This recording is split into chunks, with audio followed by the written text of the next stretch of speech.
In a quiet room late in the evening, you find yourself alone. No music plays, no phone vibrates, it's just you and the hush of your own company. How does it feel? If you're like most people, an uneasy restlessness may start to surface. You might fidget your mind wandering to worries or half-remembered regrets. Perhaps you reach for your phone or turn on the TV, anything to break the silence. We often do this without thinking because being alone with our thoughts can be uncomfortable, even intimidating. Centuries ago, the philosopher Blaise Pascal remarked that all of humanity's problems stem from man's inability to sit quietly in a room alone. Think about that. He believed our chaos and trouble in life spring from our impulse to flee our own solitude. All those years ago, people were already distracting themselves with social gatherings and constant busyness, much as we do today with screens and endless chatter just to avoid that quiet confrontation with themselves. Pascal's insight still rings true. We cram our days with noise and activity, in part because deep down we fear what might emerge in the silence. Alone without distractions, we start to notice the unsettled parts of ourselves, the anxieties, the unmet longings, the questions about who we really are. It's not the silence itself that scares us, but what the silence might reveal. Søren Kierkegaard, a Danish philosopher, understood this fear well. He wrote that deep within every human being lies the anxiety of being truly alone in the world, forgotten by God, overlooked among the millions. To be cast out alone, unseen and unremembered, feels like one of the most frightening fates. We keep that primal fear at bay by surrounding ourselves with people with routines and chatter. Yet Kierkegaard also offered a paradox. The very longing for solitude can be a sign of inner strength. In his view, the urge to seek quiet and be by oneself is a signal that there is spirit in a person, a measure of the depth of their soul. In other words, if part of you craves solitude, if you feel the need to step back from the group now, and then that isn't weakness or weirdness. It's your spirit reminding you that it exists. It's a call to communion with yourself, to step away from noise and nurture your inner life. So while one side of us fears being alone, another side knows that we need to be alone sometimes. Within that tension between fear and longing lies the possibility of real growth. Friedrich Nietzsche would agree that stepping away from the crowd is often the only way to find your true self. The individual has always had to struggle not to be overwhelmed by the tribe, Nietzsche observed. If you try it, you'll be lonely often, and sometimes frightened. He knew that anyone who pursues their own path rather than follow the herd is bound to spend stretches of that journey in solitude. It is scary to break away from what everyone else is doing or thinking. Yet Nietzsche believed this loneliness is a price worth paying. He famously said that no price is too high to pay for the privilege of owning yourself. To him, solitude was the forge of authenticity. When you're alone and not conforming to the crowd's expectations, you have a chance to hear your own voice more clearly. That can be frightening. What if your own voice says things that set you even further apart? But it is also liberating. In solitude, you can no longer blame the outside world for shaping you. You confront the fact that you are responsible for who you are. Nietzsche invites us to see that walking alone, however daunting, is part of becoming who we truly are. It's the path to owning your life. Consider someone who deliberately embraced being alone. Henry David Thoreau. In the mid-19th century, Thoreau left town to live in a small cabin by Walden Pond, mostly by himself. He wanted to strip life down to its basics and see what it had to teach. There, surrounded by quiet woods and a tranquil pond, he discovered a gentle joy in solitude. I never found the companion that was so companionable, as Solitude Thoreau wrote. It's a striking statement. He's essentially saying that in solitude, he found a friend. Thoreau observed that even the finest company can grow wearisome after a while, but the woods never did. Alone, he listened to the wind in the trees, the ripple of water, and the sound of his own thoughts, and he felt at peace. He realized that being alone doesn't have to feel lonely. It can feel like connecting with nature and with oneself on a deeper level. Solitude for Thoreau was not an emptiness to fear, but a rich presence to embrace like an old friend with whom silence is comfortable. About a century later, the psychologist Carl Jung also spoke about the value of solitude for the inner life. Jung often found the clamor of social life draining. Talking is often a torment for me, he admitted, and I need many days of silence to recover. For Jung, solitude was a wellspring of renewal, a way to heal and recharge his spirit. As a therapist and thinker, he understood something important. Being lonely is not the same as being alone. You can feel profoundly lonely in a crowd if you are unable to be yourself or share what truly matters to you. On the other hand, you can be alone and feel at peace, even connected to everything, if you are in tune with yourself. Jung noted that people often discover the helpful powers of their own nature only in the depths of solitude. In the quiet, when we're not performing for anyone or distracted by chatter, our deeper thoughts and intuition can finally speak up. Solitude for Jung was like a healing balm.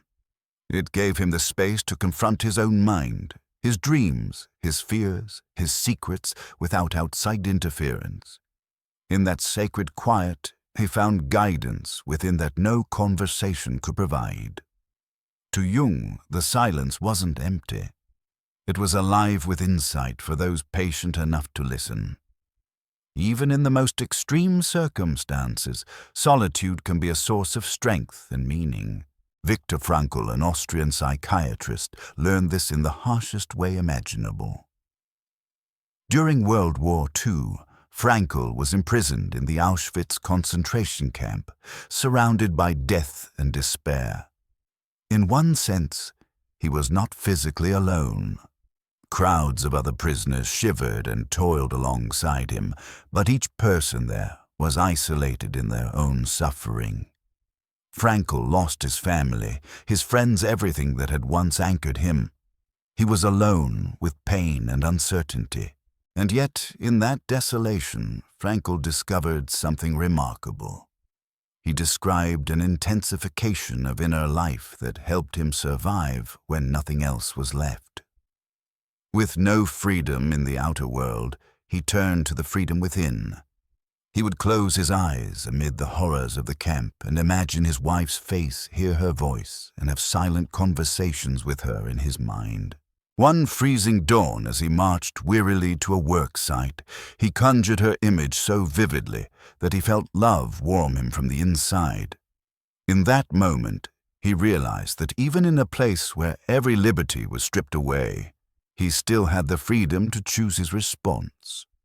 He later wrote that he finally understood the truth that love is the ultimate and highest goal to which man can aspire. In those moments of solitary reflection, holding an imagined conversation with his beloved, he found he was not completely alone. He had his love, his memories, and his hope. That inner world became a sanctuary that the cruelty around him could not destroy. Frankl emerged from that nightmare convinced that life holds meaning under any conditions, even the most miserable. One of his great insights was that everything can be taken from a person, except one thing, the last of the human freedoms, which is to choose one's attitude in any given set of circumstances. In utter solitude, facing the abyss, he discovered he could still exercise that freedom. He chose to hold on to meaning, to keep imagining future possibilities, to continue loving despite everything.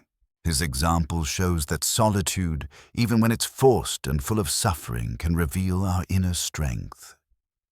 Stripped of all distractions and comforts, we might discover the core of what keeps us alive, perhaps a purpose, perhaps love, perhaps faith.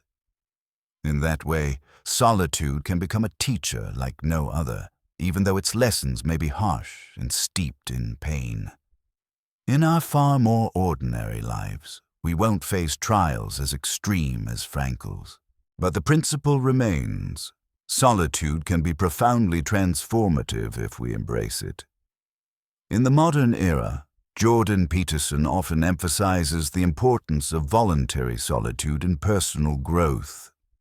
We live in an age of constant communication, where being alone is sometimes portrayed as a problem to be fixed. But Peterson reminds us that if we never learn to be alone, we risk never learning who we truly are. He advises that you sometimes withdraw from the crowd to strengthen your character and clarify your purpose. This might mean standing apart from friends who pressure you to do things that go against your values, or simply taking regular breaks from social media's constant noise. Yes, doing this can lead to lonely moments. You might spend a few weekends by yourself with no invites, feeling that tinge of isolation, and wondering if it will always be this way. Yet Peterson assures us that a period of loneliness can actually be a sign of growth. Better to be alone than in bad company, the saying goes, and Peterson echoes that sentiment. He warns that if you're not the author of your own story, you'll become a minor character in someone else's narrative, and that's a sure path to an unhappy ending. To truly live, you sometimes have to break away and face life on your own terms, even if that means walking alone for a while. The irony is that this kind of solitude often leads to a richer, more fulfilling life. When you take the time to sort yourself out, to pursue your goals without interference, you start to build a life that actually reflects you. And then new people tend to come into your world, people who see and appreciate the person you've become. The temporary loneliness begins to fade as you realize you haven't been as alone as you thought you've been with yourself. And now that self is stronger and more ready to connect with others in a healthy way. So the loneliness we dread can transform into the solitude we cherish. At first, being by yourself might feel like staring into an empty void, but stay with it a little longer, and that void begins to fill with something new. In the stillness, you start hearing the subtle voice of your own mind ideas and feelings that get drowned out when you're surrounded by others. In the space of solitude, you can finally breathe freely. There's no one to impress, no one to placate or compare yourself to. You might even feel a sense of relief, as if you've stepped out of a noisy crowd into fresh, open air. What once felt like emptiness starts to feel like freedom. The quiet can become comforting, even inspiring. You notice details you overlooked before: the beauty of the morning light through your window, the patterns of your own thoughts, the things you truly care about. Solitude shows its other face, not loneliness, but peace. It's no coincidence that so many philosophers, artists, and spiritual leaders have sought solitude to nurture their souls and ideas. From Pascal and Kierkegaard to Nietzsche, Thoreau, Jung, Frankl, and Peterson, the message is remarkably consistent. Do not fear being alone. Use it. Embrace it. These thinkers learned that solitude is a powerful teacher. In moments of aloneness, a person often grows the most. Free from the pull of the crowd, you can finally ask yourself what you believe, what you really want from life. The answers that come from within might surprise you. They might even change your direction. And when you do return to the company of others, you'll carry those hard-earned insights with you. You'll be a little more solid in yourself. Remember, too, that solitude is not a permanent state. It's one part of the journey. Carl Jung offered a hopeful reminder to anyone feeling isolated. no matter how isolated you are and how lonely you feel if you do your work truly and conscientiously. Unknown friends will come and seek you. What he means is that by living faithfully to your own values and purpose, you will eventually attract into your life the people who resonate with those values and appreciate you for you. Your solitude lays the groundwork for genuine connections. The friends and companions who arrive when you have been true to yourself are more likely to be kindred spirits, not just acquaintances. So even if right now you find yourself alone more often than you'd like, trust that this season has a purpose. It's preparing you, shaping you. It's making room for relationships that are deeper and truer. In the meantime, try not to recoil from your own companionship. When you find yourself alone, treat that moment as you would a date with a dear friend. Instead of thinking, "Oh no, I'm by myself," you might say, "Okay, I'm by myself. Let's see what this friend myself is up to." Maybe you pour a cup of tea and sit quietly, letting your mind wander. Maybe you take a walk alone and actually notice the world around you. Yes, you may feel a pang of loneliness here and there that's only human. But you may also feel a calm beginning to bloom. You might realize that your mind is unwinding from the constant stimulation and stress it's used to. In that calm, you discover your own company isn't so bad. In fact, it can be lovely to just be with no one else around. You start to enjoy the simplicity, eating a meal in silence, working on a hobby without interruption, reflecting on your day in a journal. These little solitary acts can bring a gentle happiness. Ultimately, learning to be at peace in solitude is like making friends with your own soul. It's a friendship that will serve you for life, and it lays the foundation for every other friendship or love that comes along. When you know that you can face life as you and not lose yourself, a quiet confidence takes root. You become less afraid of others' opinions, less dependent on external validation. Paradoxically, by being comfortable alone, you become better at being with others. You're no longer seeking someone to fill a void or constantly fearing they'll leave. Instead, you can meet others as a whole person, bringing something to share rather than just a need to be met. So next time you are alone, remember that you are in excellent company, your own.